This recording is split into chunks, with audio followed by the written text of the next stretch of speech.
Hi, I'm Dana Brownlee. I'm a Forbes Career Senior Contributor. I'm a keynote speaker and a corporate trainer. And today I'm going to be talking about my May 19th article, 4 Ways to Encourage Inclusion During a Business Meeting. And I know that a lot of organizations are committed to creating inclusive environments. And one of the ways that we do that is ensuring that our meetings are indeed inclusive. And when I talk about meetings, that could be any type of meeting. That's virtual meetings, live meetings, any sort of meeting. And I think that a lot of team leaders or meeting facilitators make the mistake of thinking that, hey, the meeting went well and everybody got along and, we had a diverse team there. So of course it felt inclusive. And that's not necessarily the case.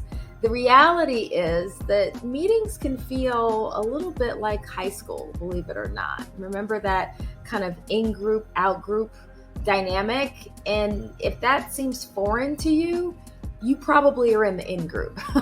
But I've been in both. I've been in the in-group, I've been in the out-group. And so I really wanted to write something that specifically talked about, how do you truly create those inclusive environments and those inclusive meetings. And I'll be the first to admit there's no silver bullet. If there was, the article would have been, 2 sentences and I would have just told you what it is.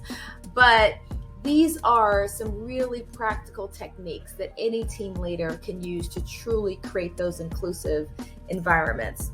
First one is think about incorporating creative introductions.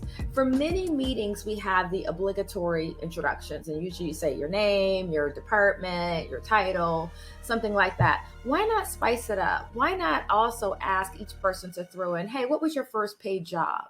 Or what is something on your bucket list? What's your proudest personal achievement? Or what television show or musical group did you love in high school?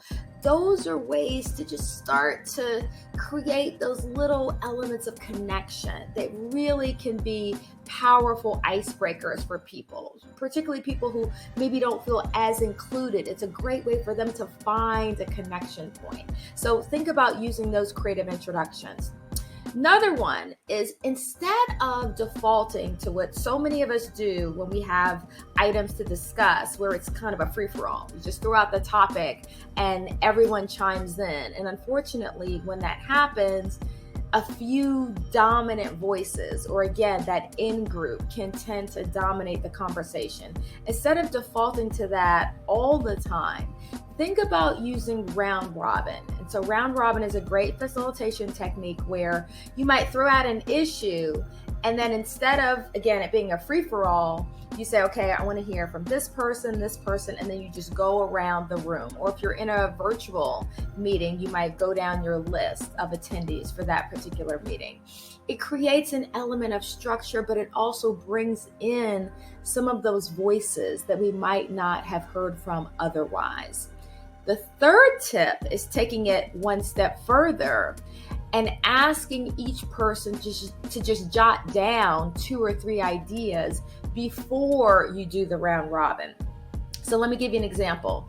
Let's say I brought my team together and we're talking about how we can increase customer satisfaction.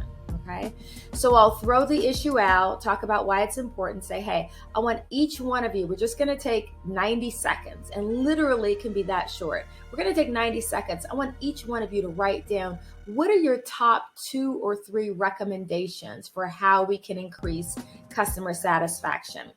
That way, people aren't influenced by other people. We have balanced airtime, so we're hearing from each person one by one. And again, you could just go around and say, hey, I'd like to hear one idea from each person. Even if you don't get all the ideas out that way, you could collect all of those ideas. You could have people post them in the chat, send them to you later, pick up the Post-its, whatever you want to do. But it really is trying to change the culture of the meeting from one where just 1 or 2 loud voices or more extroverted voices tend to dominate the conversation and really influence everybody else. Then the last tip that I shared in this particular article was think about ending your meeting with some peer kudos. I've seen teams do this and it can be so powerful. They simply say, hey, last 5 minutes, I want each of us, or maybe not each person, but maybe just volunteers, think about what's the best idea that you heard today that wasn't yours. Okay, that can be very powerful, not just for that one particular meeting, but it sends a signal about the type of environment, the type of culture you're trying to engender. So those are just 4 specific tips that you can use, but I hope that they're helpful as you do try to create these much more inclusive environments and have more inclusive team meetings. If you like that message, don't forget to like and subscribe. Remember that the views that I've shared are just mine, not representing any particular organization. But if you want to stay in touch, definitely follow me on LinkedIn, follow me on Forbes, and consider checking out my course library on LinkedIn Learning. Thanks so much.